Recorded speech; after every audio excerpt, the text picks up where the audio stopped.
Sejam muito bem-vindos, pessoal, a mais um vídeo. Mano, eu vou tentar fazer um videozinho rapidamente aqui pra gente falar um pouquinho sobre esse jogo. Daqui a pouco vai começar Atlético Paranaense e Palmeiras, mas enquanto não começa, dá tempo da gente fazer um videozinho, um bate-papo rapidamente aqui. Esse jogo que realmente acabou pegando fogo, principalmente no final dele, a gente vai comentar sobre isso. Mas falando assim, mano, um panorama geral do jogo, o que acontece? Eu acho que esse jogo, ele acaba sendo um jogo com um significado muito grande para o Corinthians. Por quê? O Corinthians sai da zona de rebaixamento, vence de uma grande equipe que estava lá na ponta, né? E além disso, no dia dos seus 114 anos, dia de aniversário dos seus 114 anos, e cara, isso pode ter um ressignificado muito grande para os atletas do Corinthians, para a torcida do Corinthians que compareceu, que lotou o estádio e apoiou o time do começo ao fim. Pode ter ali um significado muito grande para uma possível ascensão do Corinthians. Afinal, eles já saíram da zona de rebaixamento. E sendo muito sincero com vocês, eu queria o Corinthians na zona de rebaixamento. Sendo muito sincero. Sou sincero, mano. Eu sei que talvez tenha uns corintianos aí que vai me xingar, mas a realidade é essa. Basicamente, com todos os palmeirenses que eu conversei, eles queriam a vitória do Flamengo, mesmo o Flamengo estando lá na ponta. Eles preferiam ver o Corinthians ainda na zona de rebaixamento do que o Flamengo disputar na ponta. E eu também compartilho. Porque a gente sabe que uma vitória dessa ela tem uma carga motivacional, emocional, psicológica, anímica muito grande. Porque pode ser a retomada, a alavancada da equipe dentro da competição do Campeonato Brasileiro. E aí? Um time que estava na zona de rebaixamento, vence do Flamengo, casa lotada, no aniversário de 114 anos, sai da zona de rebaixamento. Pô, são todos os ingredientes pros caras, virarem a chave. Aquilo que o time vem tanto precisando nos últimos jogos, nos últimos meses. Virar a chave e sair dessa maré que tá. E conseguiram. Pelo menos, parcialmente, estão conseguindo. No jogo de hoje, o Corinthians ele foi uma equipe muito disciplinada. Disciplinada fisicamente, disciplinada tecnicamente, disciplinada taticamente. Era um time que desde o começo entendeu que você deixar a posse de bola com o Flamengo poderia culminar em situações de criação ali de gols para o Flamengo. Então eles fizeram o dever de casa de deixar o Flamengo sem a grande maioria da posse de bola. Obviamente que em alguns momentos o Corinthians teve que baixar sua linha, como no final do jogo, por exemplo, naturalmente baixou a sua linha, mas eles entenderam e acabaram fazendo o dever de casa. Dever de casa esse que não foi feito pelo Flamengo. O Flamengo hoje foi uma equipe, eu não digo nem apática, porque você via dos jogadores ali como Gerson, Luiz Araújo, Pedro, o desejo de vencer. Só que era uma equipe que estava tecnicamente e taticamente desorganizada.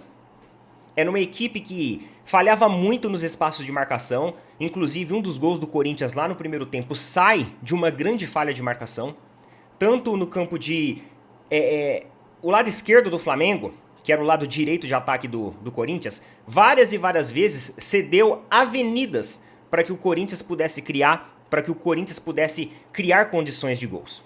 E criou, né? Em um desses lances criou. É que taticamente, tecnicamente na verdade, a equipe do Corinthians ela tem um potencial limite muito mais baixo que a equipe do Flamengo. Por exemplo, o Garro, em várias e várias situações, ele jogou à vontade hoje. Agora me fala, como um técnico vê um jogador que é o pilar estratégico da equipe adversária jogar à vontade daquela maneira que estava jogando? Ele não fez nada para conter o Garro. Aí é aquele negócio.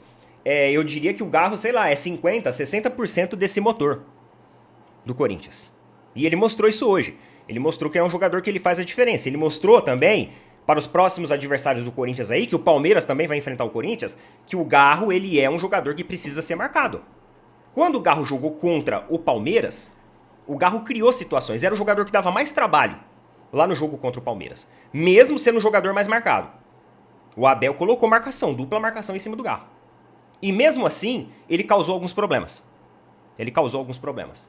Então, é um jogador que se não joga bem, ele causa alguma confusão. Ele causa algum estresse. Mas o estresse maior acaba ficando pro Yuri Alberto, né? Que olha, eu vou falar uma coisa pra vocês, gente. Uma atitude totalmente anti-jogo. Uma atitude totalmente anti-esportiva. Uma atitude, olha, beira um crime. Porque ele não aceitou a não marcação de falta, e aí ele foi lá e propositalmente fez uma falta que poderia ocasionar na lesão de um jogador. Eu quero ver se o jogador sofre um trauma ali. Eu quero ver se o jogador, eventualmente, sofresse um trauma ali. Como que ele iria se sentir? Uma atitude totalmente desesperada, uma atitude irresponsável de agredir, claramente agredir um jogador. E na minha opinião, eu só estou esperando os sindicatos aí da puta que pariu, que vocês falam tanto do Abel chutar o copo de água, chutar um microfone, agora é a hora de vocês aparecerem. Porque o Yuri Alberto ele tem que ser denunciado ao STJD por isso. Porque aquilo dali foi proposital. E ele não fez nem questão de disfarçar. Ele deixou muito claro para todo mundo que aquilo dali foi proposital. Então é um grande absurdo que um jogador pense dessa maneira, que incite dessa maneira a violência dentro dos estádios. Porque quando o jogo terminar, as torcidas organizadas elas vão sair. E aquele clima quente do jogo pode se refletir lá fora. E uma atitude dessa de um jogador dentro de campo, ele pode sim colaborar para o embate das torcidas lá fora. Ele pode ajudar a efervescer. Então é um absurdo que um profissional agrida deliberadamente o outro dessa maneira. Isso é inadmissível. Com qualquer equipe, em qualquer jogo, em qualquer situação. Ah, ele não concordou com a marcação do árbitro. Os árbitros erram.